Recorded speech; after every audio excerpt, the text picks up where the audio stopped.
Only the white one is mine. A story of twins, truth, and unconditional love. The delivery room hummed softly with the sounds of new life. Beeping monitors, gentle voices, and the faint, fragile cries of two newborns. Wrapped in identical hospital blankets, the twin babies nestled peacefully in their mother's arms. But the calm in the room masked the emotional storm brewing within. Julia Carter, pale and exhausted, lay in the hospital bed, holding her twins. One baby had fair skin, pink cheeks, and wisps of light brown hair. The other, with a deeper complexion and soft black curls, cooed contentedly in her other arm. Both were perfect. Both were hers. But they came from two different truths. Her husband, Ryan, stood frozen at the foot of the bed. His hand covered his mouth. His olive green shirt clung to his chest as he stared, disbelief shadowing every inch of his face. That he stepped closer, voice cracking. What is this? Julia couldn't speak. She wasn't ready to. Ryan's eyes darted between the babies, then back to Julia. The white baby, he said, breath shaky, she's mine. But the other one? Who does he belong to? The words dropped like stones. The nurse paused mid-step. Even the beeping monitors seemed quiet. Julia's lips trembled. Her arms instinctively tightened around her children. Ryan, please, she whispered. He stepped back, his face a mix of confusion and anger. You were pregnant with twins, and you didn't tell me? I didn't know, she replied weakly. Not like this.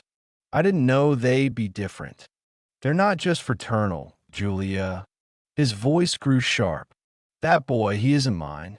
Julia's throat burned. She had feared this moment since the day her OBGYN explained a rare phenomenon, heteropaternal superfecundation. A condition so uncommon, even her doctor had hesitated before saying it aloud. Two eggs, fertilized by sperm from two different men during the same ovulation window. A medical rarity, but one she had lived. Months ago, she and Ryan had separated after a painful fight. He moved out, said he needed space. In those 3 weeks of silence, Julia broke. She leaned on someone familiar, David, a kind, gentle man who had always been there as a friend. One night, she gave in to her loneliness. One night, that changed everything. She thought the baby, or babies, were Ryan's. She didn't even know she was having twins until the second scan. But when genetic tests came back showing unusual markers, and as her belly grew, the truth unraveled. 2 babies, 2 fathers, 1 mother. So you cheated on me, Ryan said flatly. We were separated, Julia pleaded. You said you didn't know if you were coming back. He stared at the floor, then at the babies. They're different, Julia, he said again. One is mine, the other isn't. Julia felt her heart breaking, but she spoke the only truth that mattered now. You're the father of one, but I'm a mother of both. Ryan pressed his hands to his temples. The nurse quietly exited the room, giving them space. Julia's voice cracked. What are you going to do? He didn't answer at first. Then, cold and final, he said, I'll raise my daughter, the white one. But that boy, I'm sorry, Julia. He's not my responsibility. And just like that, he turned and walked out of the room. Julia didn't scream. She didn't sob. Not yet. She just held her babies closer as silent tears slid down her face. Because no matter what anyone said, no matter what Ryan had just done, she was their mother, and she would never give up either child. 3 days later, the nursery was quieter. The walls colder. Julia sat in a rocking chair by the hospital window, one twin nursing, the other sleeping on her shoulder. Her eyes looked hollow, not from exhaustion, but from holding herself together in pieces. The door creaked open. Her sister Emma stepped in, holding a sealed envelope. "Ryan sent the DNA results," she said gently. Julia nodded. She already knew.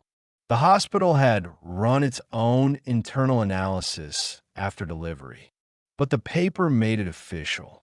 2 tests, 2 fathers. Ryan hadn't returned. Not since those 6 words, "Only the white one is mine." A lawyer came that evening. Ryan was filing for full custody of his daughter and severing all legal ties to the boy. No shared parenting, no visitation. He even requested the baby girl have a different surname and that the boy's name be removed from all his documents. Julia didn't argue that she'd feared this. But now it was real. 1 week later, Julia met Ryan again in a mediation room. He looked tired, distant, his expression unreadable. She brought a photo, the twins bundled together in one blanket. He didn't look at it. Her voice shook. "I know I ruined everything. You were gone, and I should have waited. I should have stayed faithful, but I didn't, and I will carry that forever." She hesitated, then added softly, "Even if you can't love me anymore, please don't let that stop you from loving her. She deserves you, even if I don't." Ryan's jaw clenched. His voice was flat. "Don't contact me unless it's about her." Then he walked out again. Julia left with a parenting agreement. She had full custody of both twins. Ryan had scheduled visitation rights for his daughter. Nothing more. Years passed, the gossip faded. The stares stopped. Julia worked 2 jobs, studied at night, sang the same lullabies to both children. A boy with dark curls and kind eyes. A girl with auburn hair and fierce spirit. They grew side by side, never divided, because their mother never let them feel it. And one day when her son asked, "Mom, why don't I look like Dad?" Julia knelt, held his face gently, and told him the truth. "Because you have a different father, but you and your sister have the same mother. And I will never love one of you more than the other." He nodded. He didn't cry, because he didn't need to. Julia never erased her mistake. She lived with it, faced it, and while she lost the man she once loved, she gained something deeper, the right to raise 2 children in truth and in a love that never had conditions. If this story moved you, don't forget to like, subscribe, and share your thoughts in the comments. Where in the world are you watching from? We'd love to hear your story.